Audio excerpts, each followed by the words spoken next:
हाय बच्चों, तो आज सॉलिड स्टेट के लेक्चर नंबर 5 में आप सबका वेलकम करते हैं। और आज हम लोग पढ़ने वाले हैं limiting radius ratio. Limiting radius ratio, इसको रूल भी बोलते हैं, रेडियस रेशियो रूल भी सिंपली बोला करते हैं। लिमिटिंग का मतलब मिनिमम रेडियस रेशियो। ठीक है सर। तो पहली बात तो आप ये दिमाग में सेट कर लीजिए कि दिस रेशियो या this radius ratio rule applicable only for ionic compound, not for molecular compound and covalent compound and metallic compound. This is applicable absolutely for ionic compounds. तो ionic compounds में होता क्या है? Ions होता है। कोई भी ionic compounds में देखिए तो क्या होता है, जैसे NaCl है तो Na plus Cl minus, and each ion surrounded by each cation surrounded by a fixed number of anion and each anion surrounded by a fixed number of cation. You already आप इसके बारे में जानते हैं। जैसे NaCl के crystal में आप क्या जानते हैं?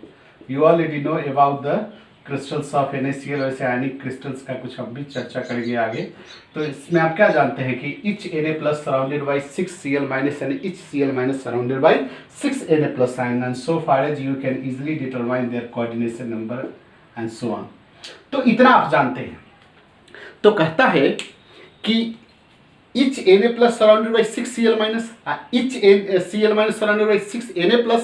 तो ये जो माजरा है क्या ये फिक्स है? बिल्कुल फिक्स नहीं है। CaF2 में कुछ और होगा, आयनिक क्रिस्टल्स किसी और आयनिक क्रिस्टल में कुछ और होगा। तो what is the criteria which determine their coordination number?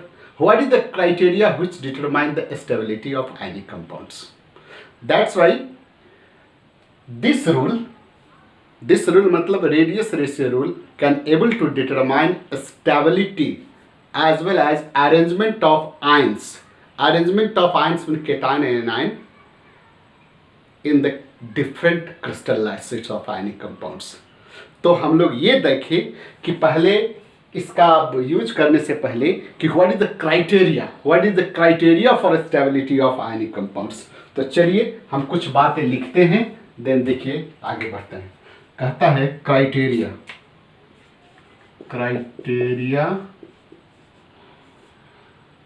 For stability of ionic compound. क्या क्राइटेरिया हो सकता है हुजूर? तो कहता है इसमें कि cation and anions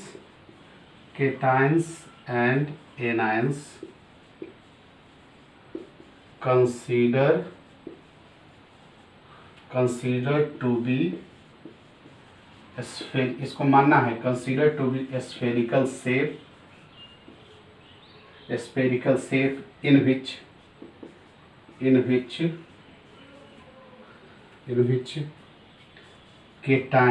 cation is touching all anions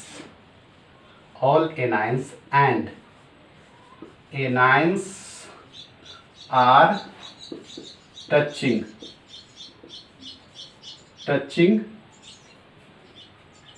at just at the edge।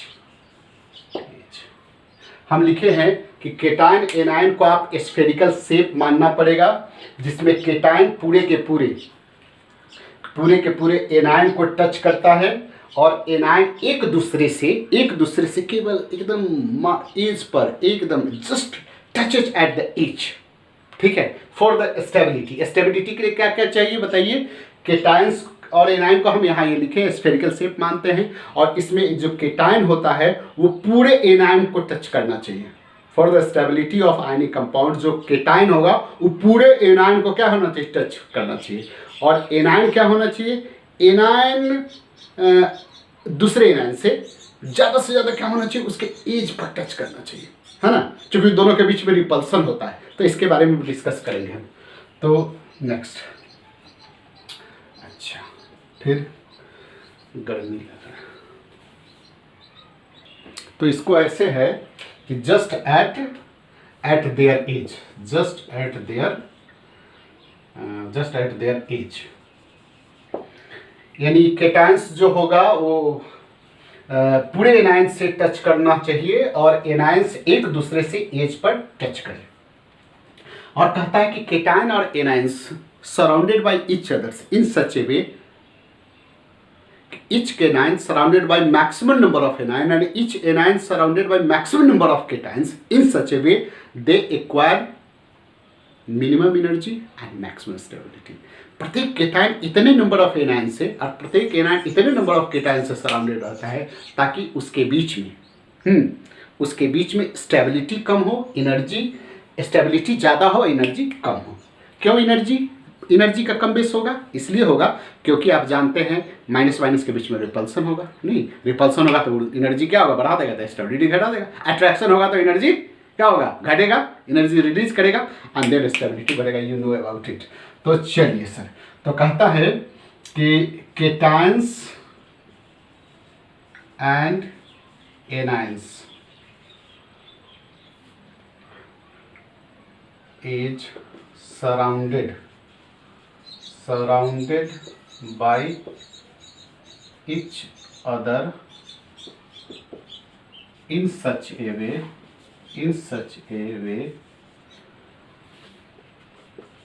they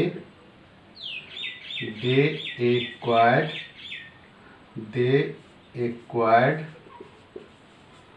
minimum energy and maximum stability. चलिए, ये एक तो बात हो गई। और ये एनर्जी का मामला कहाँ से आता है? चूंकि सेम चार्जेज के बीच में एनायन के बीच में क्या होगा? रिपल्सन हो। चाहे केटायन वहाँ कम है ना, एनायन क्या होगा? उसके बीच में रिपल्सन हो सकता है, तो रिपल्सन से एनर्जी बढ़ सकता है, तो दैट्स वाई स्टेबिलिटी घट सकता है। तो केटायन और एनायन एक दूसरे से किस ढंग से सराउंड रहता है?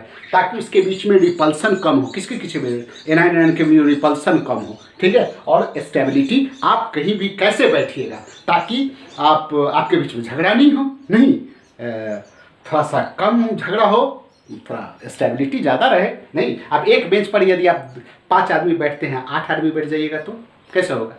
तो 8 आदमी तभी ना बैठिएगा जब बेंच उस ढंग का होगा। नहीं, तो कहीं भी किस ढंग से बैठता है? अब एक सीट पर वाले में एक ही सीट बैठेगा, 2 सीट बैठेगा तो क्या होगा? एक दूसरे का मुंह नोच लीजिएगा आप लोग।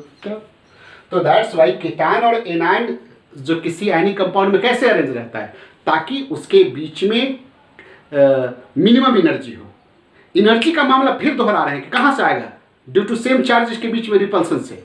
तो उसको इस ढंग से अरेंज करना है, चूंकि एनायन के बीच में रिपल्सन और केटायन और एनायन के बीच में अट्रैक्शन नहीं, तो ये दोनों एनर्जी इसमें इन्वॉल्व होता है। एनायन के भी रिपल्सन से एनर्जी क्या होगा?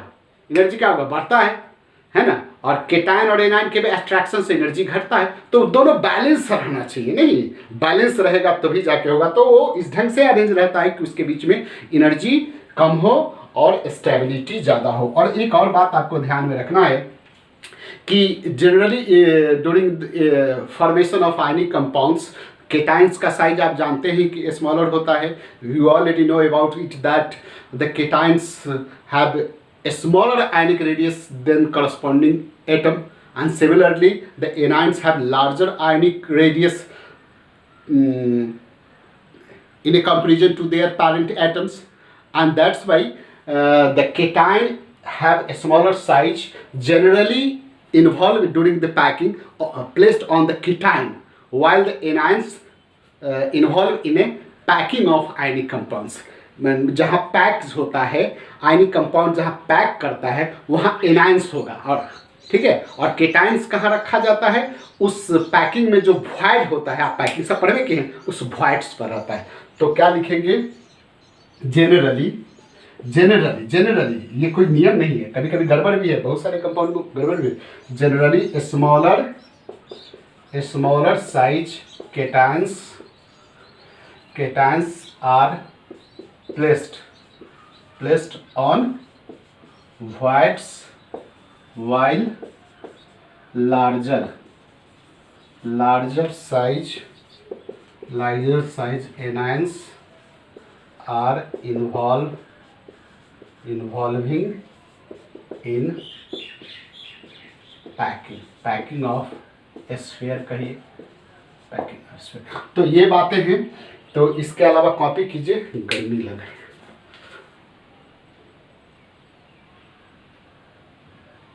इस क्राइटेरिया के आधार पर हम लोग रेडियस के बारे में कह सकते हैं, रेडियस रेशियो के बारे में डिस्कस कर सकते हैं। तो कहता है radius ratio, what is this radius ratio? This is the ratio of radius of cation to the radius of A9.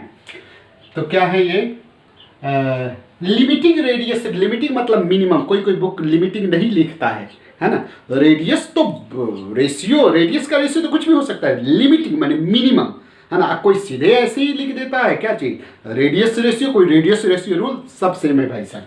हाँ, तो radius ratio, what is this radius ratio? हम उसको आर बड़ा आर वाई भी कुछ लिख दीजिए। हाँ, क्या है? This is the radius of cation, style में आप लोग तो बोलवे करते हैं, by radius of A9, ji Hazur, A9. अब चलिए, ये तो बात ठीक है। कहता है ये रेडियस रेशियो ज्यादा कब होगा?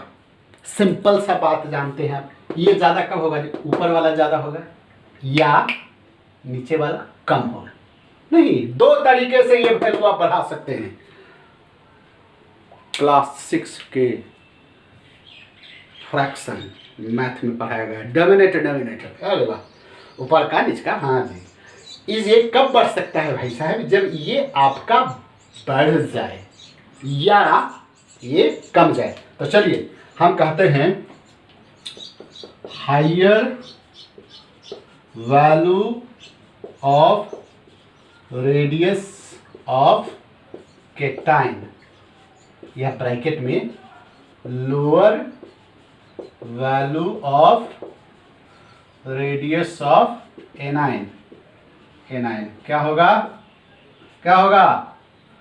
Higher value of limiting radius ratio. से सीधा लिखिए रेडियस रेशियो जी सरकार। तो इस आधार पर हम लोग एक चीज यहां देखेंगे, हम लोग जब भी डिस्कशन करेंगे तो कोई एक फिक्स करेंगे, एक को चेंज करेंगे नहीं। कभी इसको मन होगा चेंज कर देंगे, कभी इसको मन होगा चेंज कर दिएगा, तब आप वही हो जाइएगा। यहाँ डिस्कशन में जब भी रेडियस रेशियो का डिस्कशन किया गया है तो यहाँ एनाइन्स को कांस्टेंट रख करके और केटाइन को के रेडियस को कम बेस करके आपको समझाया जाएगा, ठीक है। तो हम लोग ये टर्म को कांस्टेंट रख करके हम लोग केटाइन के रेडियस को घटा बढ़ा करके आपको समझाएंगे, ठीक है सर। तो इसमें लिखता है कि चलिए आगे इसमें हम बता रहे हैं आपको कि higher the value of radius of cation, यदि केटाइन के रेडियस को हम बढ़ा दें, ठीक है सर, केटाइन के रेडियस को बढ़ा देंगे तो क्या होगा? केटाइन के रेडियस को आप बढ़ा देंगे तो क्या होगा? हैं? क्या होगा? Increase value of radius ratio. आपके रेडियस रेशियो का वैल्यू बढ़ जाएगा, रेडियस रेशियो का वैल्यू बढ़ जाएगा। दूसरा क्या होगा? जो रेडियस रेशियो का वैल्यू बढ़ जाएगा, ठीक है, तो इंक्रीज कोऑर्डिनेशन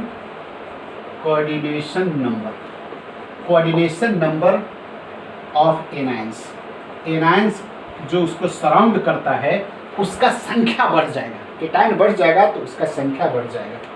देन इंक्रीजेस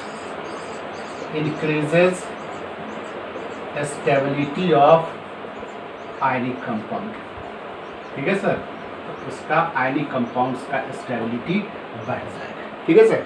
क्या क्या हुआ बताए तो? ये यदि बढ़ जाता है तो निश्चित रूप से ये बढ़ जाएगा, ये बढ़ जाएगा। ये बढ़ जाने से क्या होगा, ये बढ़ गया है ना, क्या चीज बढ़ गया, ये बढ़ गया।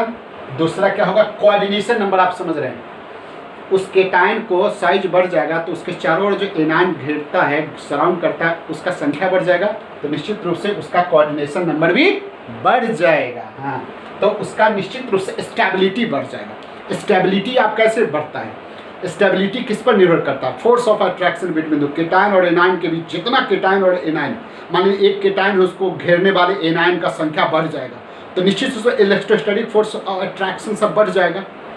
एक केटाइन, मान लो एक केटाइन है, उसको 3 वो एनायन घेरे हुआ है, एक केटाइन है, उसको 10 वो एनायन उसको अट्रैक्ट कर लेगा। हाँ, तो उसको क्या, निश्चित रूप से इलेक्ट्रोस्टैटिक फोर्स ऑफ अट्रैक्शन बढ़ जाएगा और उसका स्टेबिलिटी भाई साहब बढ़ जाएगा। चलिए कॉपी कीजिए हुजूर, कॉपी कीजिए, आपको मौका दे रहे हैं। यस, अगेन हम इस रेडियस रेशियो रूल को हम इस तरह समझते हैं कि इफ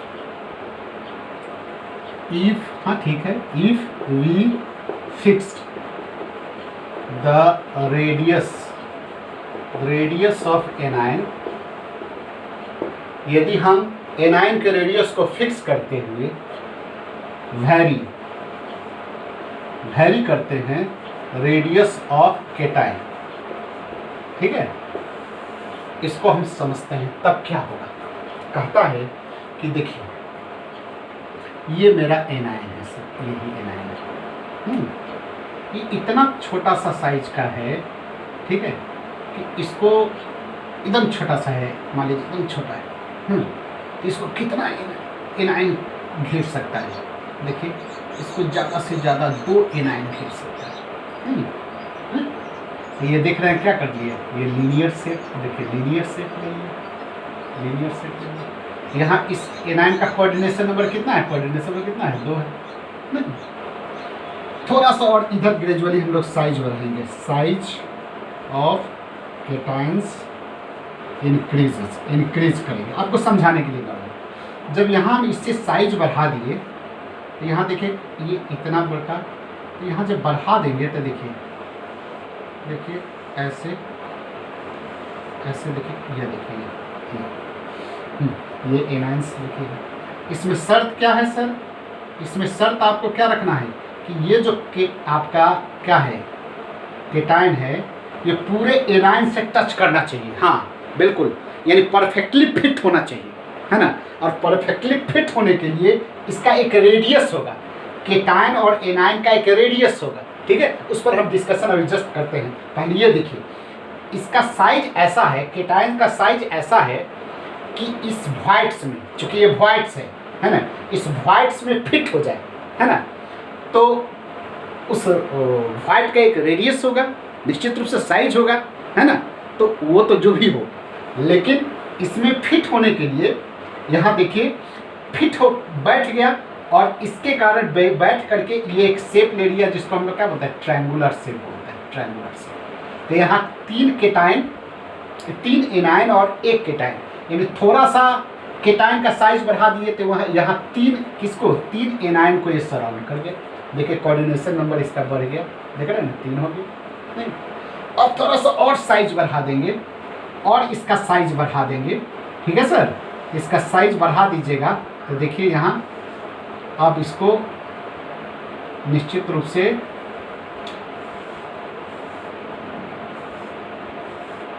देखिए साइज बढ़ा दिए तो निश्चित रूप से यहाँ कितना एनायन को सराउंड कर रहा है, 4। इसको बोलते हैं हम लोग टेट्राहेड्रल। यहाँ कोऑर्डिनेशन नंबर आप जानते हैं कितना हो जाएगा, 4 हो जाएगा। थोड़ा और साइज बढ़ा दीजिएगा हुजूर, नहीं और साइज बढ़ा दीजिएगा तो यहाँ 1 2 3 4 5 6 से सराउंड हो जाएगा। नहीं, इसको आप ऑक्टाहेड्रल बोलते हैं, ऑक्टाहेड्रल बोलते हैं। यहाँ से कोऑर्डिनेशन नंबर कितना, 6 हो जाएगा।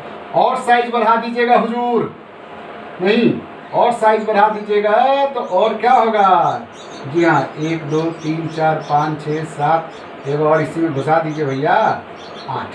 यहाँ देखिए ये हो जाएगा आपका BCC बोलिए या क्यूबिक बोलिए, क्यूबिक बोलिए, यहाँ सीरियल नंबर कितना हो जाएगा 8। ठीक है, क्या देख रहे हैं आप? देख रहे हैं कि जो जो आप फिर से देखिए, आप केटाइन का साइज बढ़ा दें, आप क्या क्या लिखे हैं उसमें, केटाइन का साइज बढ़ेगा, देखिए आप पढ़िए अब जो लिखे हैं, हम मिटा चुके हैं। केटाइन का साइज बढ़ेगा तो रेडियस चूँकि आप जानते हैं आर इसका है, आर प्लस है, आर माइनस है, तो केटाइन का साइज बढ़ा दीजिएगा, ये बढ़ा दीजिएगा तो ये बढ़ जाएगा, है ना। केटाइन का साइज बढ़ा देगा तो रेडियस रेशियो बढ़ जाएगा, रेडियस रेशियो बढ़ेगा तो देखिए the number of anions which surround cations which number is gradually increases, that's why their coordination number is increases, and coordination number is increases, the number of anion is gradually, that's why the electrostatic force of attraction है ना, या coulombic force of attraction between them is also increases, that's why their stability get increases। तो ये आप देख रहे हैं कि किस ढंग से हम लोग केटाइन का साइज बढ़ाते हैं तो जो एनायन उसको सराउंड कर रहा है उसका संख्या ग्रेजुअली इंक्रीज कर रहा है, यानी कोऑर्डिनेशन नंबर इंक्रीज कर रहा है, मतलब उसका स्टेबिलिटी इंक्रीज कर रहा है। तो that's why we can say that the radius ratio determine stability as well as arrangement of ion in the of the crystal lattice. Arrangement देख रहे हैं, रेडियस रेशियो हमारा किसको डिटरमाइन कर रहा है कि स्टेबिलिटी को तो खैर डिटरमाइन कर रहे हैं, साथ साथ किस चीज़ को डिटरमाइन, स्ट्रक्चरल अरेंजमेंट को भी डिटरमाइन कर रहा है। नहीं, केटाइन का साइज बढ़ा रहे, देखिए तो इसमें मेरा स्ट्रक्चरल अरेंजमेंट लीनियर था, ये मैं ट्रायंगुलर हो गया, है ना। रेडियस रेशियो फिर बढ़ा दिए तो हमारा टेट्राहेड्रल हो गया, थोड़ा और बढ़ा दिए तो हमारा ऑक्टाहेड्रल हो, और बढ़ा दिए तो क्या हो गया, बीसीसी या क्यूबिक स्ट्रक्चर हो गया। तो कहने का मतलब है कि हम इससे डिस्कशन को आगे बढ़ाते हैं। इससे हमको डिस्कशन ये बढ़ाना है कि देखिए सर केटाइन की साइज के बारे में, यहाँ हम ऐसा करते हैं कि ये देखिए सर, ये हम ये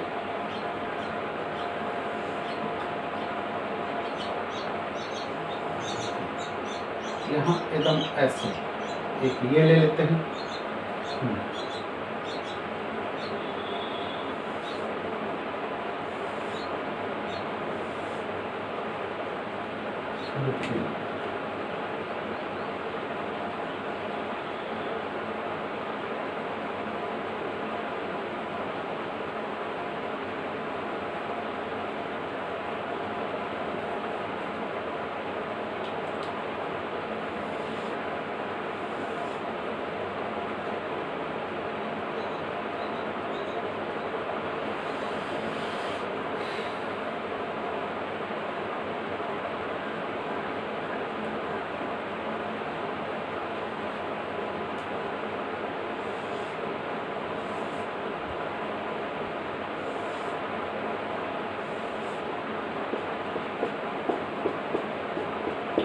देखिए ट्रायंगुलर से हेयर इज थ्री कंडीशन हम लोग थ्री कंडीशन लिए आपको समझाने के लिए। थ्री कंडीशन, एक कंडीशन में क्या है कि हमारा केटाइन बहुत छोटा है, यहाँ देखिए बहुत छोटा है, ये is very small cation, very small cation. Small cation के कारण यहाँ देखिए ये केटाइन सभी एनाइन इतना छोटा है ये कि देख रहे हैं बेचारा बीच में घेर रहा है ना, ये सब देख रहे हैं, ये सब इसको टच कर दीजिए, यहाँ एक दूसरे को यहाँ टच करा दीजिए, इसको समझाने के लिए थोड़ा ज़्यादा बेहतर हो जाएगा। ये चलिए हम लोग क्या करें, एनाइन को टच कर दे रहे हैं, देख रहे हैं ना, और यहीं जो केटाइन है बीच में, कहाँ गया रे लाल भाई, हाँ ये देखिए ये मेरा लाल भाई, ये मेरा लाल भाई कहाँ गया, यहाँ देखिए एनाइन सब एक दूसरे से टच कर रहा है, देख रहे हैं टच कर रहा है, अब मेरा लाल भाई स्मॉलर केटाइन बीच में तो है लेकिन वो एनाइन को टच नहीं कर रहा। फिर से बोलिए, anions which surround the cation touches each other, anions are touched but cations are not touched to the different anions। फिर से anion are touched to each other on the edge no doubt, but while the smaller cation which placed in the voids are not touches either of anions। ये cation मेरा किसी भी A9 से touch नहीं कर रहा है, तो निश्चित रूप से देखिए भाई ये क्या होगा, ये सब के बीच में क्या होगा, रिपल्सिव फोर्स होगा, रिपल्सिव फोर्स ला एनर्जी बढ़ा देगा, रिपल्सिव फोर्स होगा, ये अट्रैक्टिव फोर्स तो कुछ है नहीं, क्या है, क्योंकि टच ही नहीं कर रहा है। तो निश्चित रूप से इसके केस में क्या होगा, repulsive force, repulsive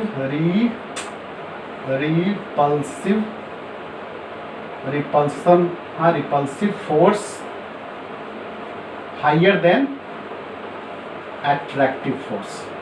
attractive force कहां से आएगा, केटायन और एनायन के बीच में। तो दैट्स वाई क्या हो जाएगा, ये अनस्टेबल कंपाउंड, ये अनस्टेबल कंपाउंड। तो देखिए सर, ये अनस्टेबल कंपाउंड, हमारा केस 1 अनस्टेबल हो गया। ठीक है, क्यों अनस्टेबल हो गया, क्योंकि वहाँ केटायन इतना छोटा था, क्योंकि मेरे वो क्राइटेरिया को फुलफिल नहीं किया। वो छोटका cation not able to touch different types of anion. That's why anions are touches each other, and therefore strong repulsive force act in it, and therefore repulsive force act on it means it's increase energy. That's why decrease stability. That's why the compound become unstable. That's चलिए ठीक है। Case 2 में देखिए sir, अब हम लोग क्या कर रहे हैं कि थोड़ा सा ये बहुत एनायन छोटा था, तो इसमें हम लोग कर दिए लार्ज एनायन, लार्ज केटायन को थोड़ा सा बड़ा कर दिए, इसके तुलना में बड़ा कर दिए। ठीक है, बड़ा कर दिए तो क्या है, सो देखिए तो यहाँ each cation touches all the anions. ये जो केटायन है पूरे एनायंस को टच कर रहा है, नहीं, एनायन एक दूसरे के एज पर टच करेगा भाई साहब, हाँ, और केटायन को टच करना है सभी एनायन से, हाँ, टच करना है। तो यहाँ क्या है, सो देखिए तो रिपल्सिव फोर्स किसके बीच में, माइनस एनायन के बीच में। तो magnitude of repulsive force is equal to attractive force, यानी इसके केस में ये कंपाउंड्स जो होगा इक्विलिब्रियम स्टेट में होगा, इक्विलिब्रियम स्टेट में।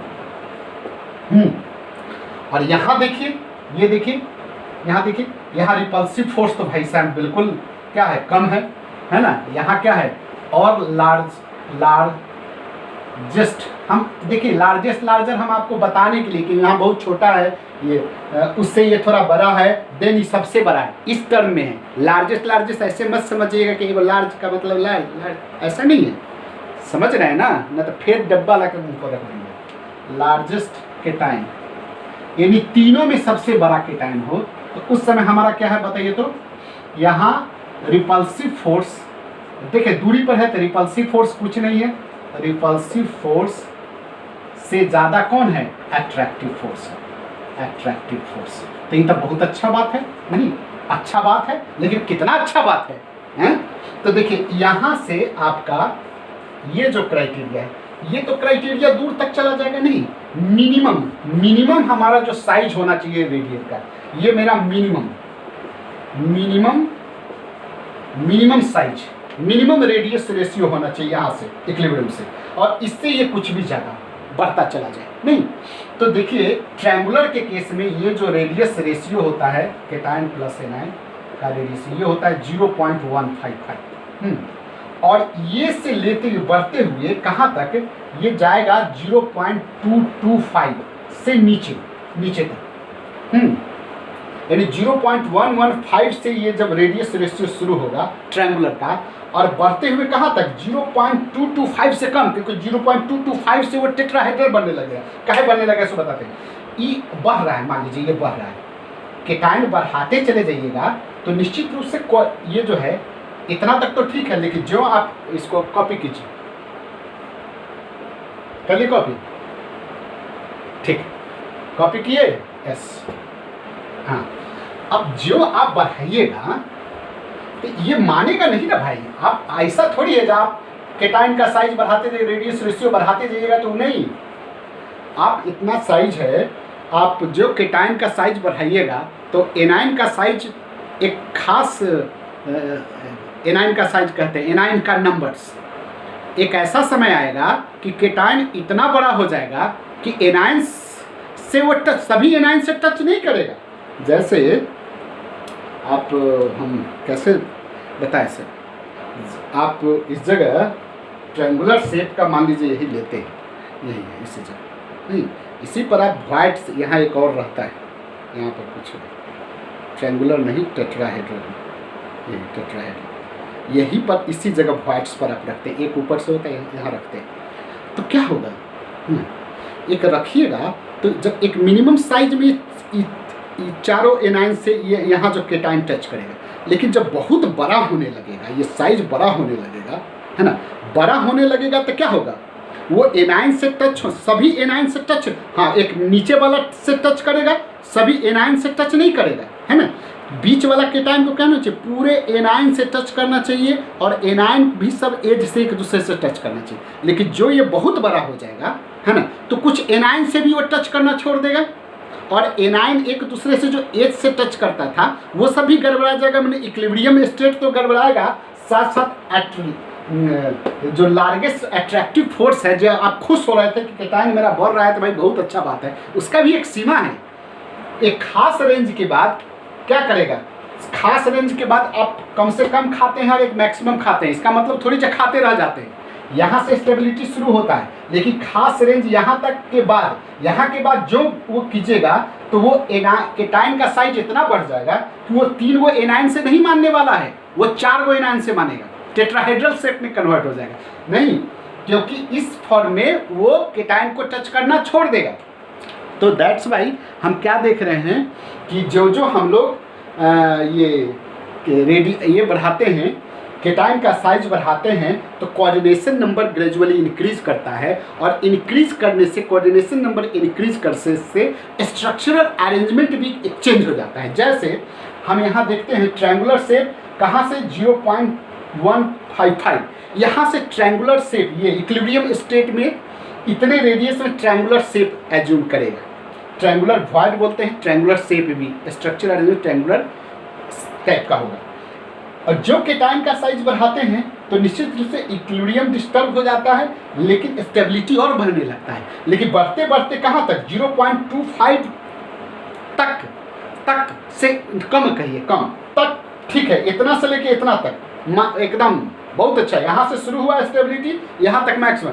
जो 0.25 होगा तो वे ट्रायंगुलर जो 3 गो से सराउंडेड रहता है, वो अब 4 गो में, यानी 4 गो एनायन से सराउंड हो जाएगा, और स्ट्रक्चरल अरेंजमेंट ट्रायंगुलर से वो टेट्राहेड्रल में चेंज हो जाएगा, ठीक है।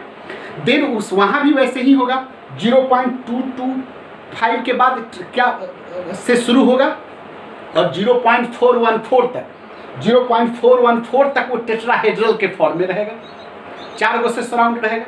और जो उससे ऊपर बढ़ाइएगा, हाँ, जो उससे ऊपर बढ़ाइएगा तो फिर कोऑर्डिनेशन नंबर 6 गो हो जाएगा, वो फिर ऑक्टाहेड्रल में चेंज हो जाएगा।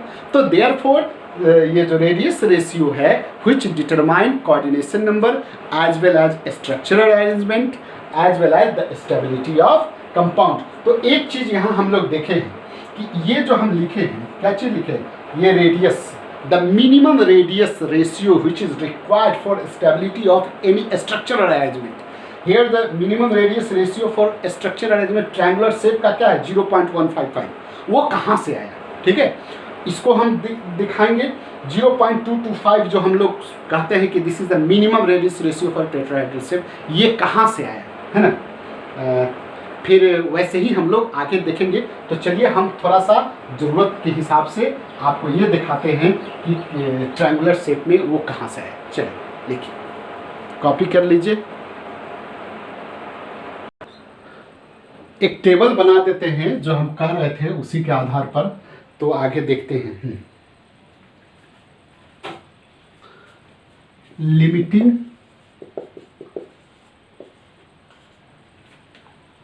लिमिटिंग रेडियस रेशियो, ये 0. वो जो आपको हम समझा रहे थे से लेकर के 0.225 तक, 0.225 से लेकर के 0.414 तक, 0.414 से लेकर के 0.732 तक, 0.732 से लेकर के 1, ये है सर। अच्छा, CN नंबर कोऑर्डिनेशन नंबर होगा, स्ट्रक्चरल स्ट्रक्चरल अरेंजमेंट या टाइप्स ऑफ वाइड जो बनता है, और यहाँ हम लोग कुछ एग्जाम्पल दे देंगे। हाँ, कोऑर्डिनेशन नंबर इसका कितना होगा? 3, इसका कितना 4, इसका कितना 6, इसका कितना 8। ये मेरा कौन होगा? ट्रायंगुलर होगा। ये मेरा क्या होगा? टेट्राहेड्रल, ऑक्टाहेड्रल, और ये क्यूबिक या बीसीसी टाइप होगा। ये एग्जाम्पल सब लिखिए। ये V2O3 में ये ZNS,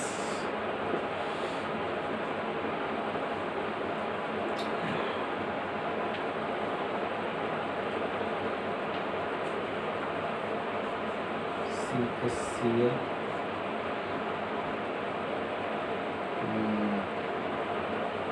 चलिए लिखिए इसको। तो ये ZNS हो गया, SiO2, NaCl, CaF2, MgCl2, ये BTC। तो ये है, आप इसको कॉपी कीजिए, देन आपसे हम बात करते हैं। MgCl2, MgO, चलिए इसको कॉपी कर लीजिए। तो ये हम ये बताना चाह रहे थे कि देखिए, इतना से इतना रेडियस रेशियो कितना, केटायन और एनायन का रेडियस मिनिमम ये है, मैक्सिमम कितना ये है। ये इक्विलिब्रियम के स्टेट का है, और ये उसका मैक्सिमम रेडियस रेशियो। इतना कोऑर्डिनेशन नंबर 3 ही तक रहेगा, ट्रायंगुलर सेट होगा। लेकिन जो इससे बढ़ जाएगा, है ना, जो इससे 0.225 से नीचे और 0.155 से ऊपर, इन दोनों के बीच में ट्रायंगुलर शेप होगा। सबसे मिनिमम रेडियस ये है और मैक्सिमम वो है ट्रायंगुलर के लिए। लेकिन जो रेडियस 0.225 ही आ गया, तो then it coordination number get changes 3 to 4 and their structural arrangement get changes to tetrahedral. And similarly यहाँ तक काम करेगा, एंड देन इससे बढ़ाएंगे, यहाँ तक तो वो टेट्राहेड्रल रहेगा, और फिर इतना से जो बढ़ेगा, ठीक है, तो वो हो जाएगा क्या चीज? ऑक्टाहेड्रल। और कितने कितने के बीच में ऑक्टाहेड्रल? इतना इतना के बीच में octahedral, and so on. This is example and copied. तो हम लोग आगे नेक्स्ट वीडियो में हम इस वीडियो को यही रखते हैं, और नेक्स्ट हम करते क्या है कि ये ट्रायंगुलर से ये जो आया आपका, ये आया, ये जो आया, ये सब कहाँ से आया, कैसे आया, ठीक है। तो ये बहुत ज़्यादा यूजफुल तो नहीं हो सकता है, लेकिन फिर भी हम कैसे ये डिराइव करके, कहाँ से वो रेडियस रेशियो ट्रायंगुलर के केस में 0.155 आया है, टेट्राहेड्रल में 0.225 आया है, देन ऑक्टाहेड्रल में ये सब जो आया है, इसको हम लोग डिराइव करेंगे तो नेक्स्ट वीडियो में। तो चलिए मिलते हैं, बाय।